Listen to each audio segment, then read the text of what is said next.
2025 December മാസം 14 മുതൽക്ക് 20 വരെയുള്ള, അതായത് ഞായർ മുതൽ ശനി വരെയുള്ള 7 ദിവസങ്ങളിലേക്ക് മേഷാദി രാശികളിൽ, അതായത് മേടം മുതൽക്ക് മീനം വരെയുള്ള രാശികളിൽ വരുന്ന നക്ഷത്രക്കാർക്ക് വരുന്ന സാമാന്യ ഫല നിരൂപണം ആണ് ഇവിടെ നടത്തുന്നത്. അടുത്തത് കർക്കിടകക്കൂറാണ്. ക്യാൻസർ എന്നാണ് ഇംഗ്ലീഷിൽ പറയുന്ന പേര്. പുണർദത്തിൻ്റെ മുക്കാല്, പൂയം, ആയില്യം ഈ നക്ഷത്രക്കാരാണ്. പുണർദത്തിൻ്റെ അവസാന പാദവും പൂയം, ആയില്യം നക്ഷത്രക്കാരും. ഇതൊക്കെ ഓരോന്നും നക്ഷത്രങ്ങളൊക്കെയും നക്ഷത്ര സമൂഹങ്ങളാണ്, ഒറ്റയൊരു നക്ഷത്രമല്ല. ആയതുകൊണ്ടാണ് ഇതിൻ്റെ കാല്, മുക്കാല്, അര എന്നൊക്കെ പറയുന്നതിൻ്റെ കാര്യം.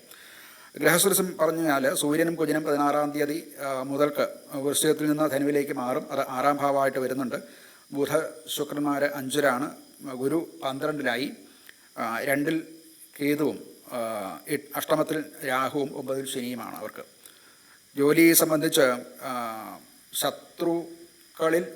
ശത്രുക്കളുണ്ടായിരുന്ന, ജോലി സംബന്ധിച്ചോ ബിസിനസ് സംബന്ധിച്ചോ ശത്രുക്കളുണ്ടെങ്കിൽ അഥവാ ഉള്ളവർക്ക്, അതുകൊണ്ടുള്ള ചില കേസുകളും മറ്റു കാര്യങ്ങളും ഉള്ളവർക്ക് അതിലൊരു വിജയം അഥവാ അവർക്ക് മേൽക്കൈ ഉണ്ടാകാനുള്ള കാലമാണ്.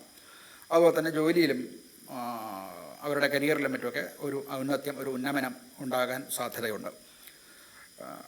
ഈ ധനസംബന്ധമായിട്ട് പറഞ്ഞാൽ അവർക്ക് നേരത്തെ ഉണ്ടായിരുന്ന ചില കടങ്ങളും ലോൺ സംബന്ധിച്ച് ചില സെറ്റിൽമെൻറ്റുകൾ, അതുപോലെ തന്നെ അതൊക്കെ സെറ്റിൽമെൻറ്റുകൾ ഉണ്ടാകാൻ സാധ്യതയുണ്ട്. EMI മറ്റുമൊക്കെ അടച്ചുകൊണ്ടിരിക്കുന്നവർക്ക്, അത് പെൻഡിങ് ആയിട്ടുള്ളവർക്ക് അതിനും ഒരു സെറ്റിൽമെൻറ്റ് ഉണ്ടാകും. എന്നാൽ ചില അനാവശ്യ ചിലവുകൾ എന്ന് പറയട്ടെ, മെഡിക്കൽ ടെസ്റ്റുകൾ അഥവാ ആശുപത്രി സംബന്ധമായിട്ടുള്ള ചില ചിലവുകളൊക്കെ ഇവർക്ക് കൂടുതൽ പ്രതീക്ഷിക്കാവുന്നതാണ്. കുടുംബപരമായിട്ട് കുട്ടികളുടെ അവരുടെ കരിയർ അഥവാ അവരുടെ പഠിത്തം, മറ്റു ജോലികൾ ഇതൊക്കെ സംബന്ധിച്ച് ചില സന്തോഷകരമായിട്ടുള്ള വാർത്തകൾ ഉണ്ടാകാവുന്നത്. അവർക്ക് പരീക്ഷാ വിജയങ്ങൾ ഉണ്ടാകുക, ചില അവാർഡുകൾ കുട്ടികൾക്ക് കിട്ടുക, അതുകൊണ്ടുള്ള സന്തോഷവും ഒക്കെ ഉണ്ടാകാവുന്നതാണ്.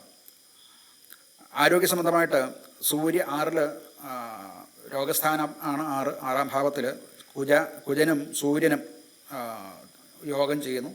അത് ശരീരത്തിൽ ചൂട് കൂടുക, അതുപോലെ ശരീരത്തിൽ നീരുണ്ടാകുക മുതലായിട്ടുള്ള കാര്യങ്ങളുണ്ടാകാം. അതുപോലെ പനി മുതലായിട്ടുള്ള ചില രോഗങ്ങളുണ്ടാകാൻ സാധ്യതയുണ്ട്. ഇവിടെ പരിഹാരമായിട്ട് പറയാവുന്നത് ദുർഗയ്ക്ക് പൂജ കഴിക്കുക, അഥവാ ചന്ദ്രശാന്തി ഹോമം മുതലായിട്ടുള്ള ചെയ്യുന്നത്, അഥവാ നവഗ്രഹ ക്ഷേത്രത്തിലോ നവഗ്രഹ പ്രതിഷ്ഠയുള്ള ക്ഷേത്രത്തിലോ ചന്ദ്രന് വിശേഷാൽ പൂജകളോടുകൂടി സൂര്യനും ചെയ്യണം. അതോടൊപ്പം തന്നെ ചന്ദ്രന് വിശേഷാൽ പാലഭിഷേകം മുതലായിട്ടുള്ളവ നടത്തുന്നത് നല്ലതാണ്.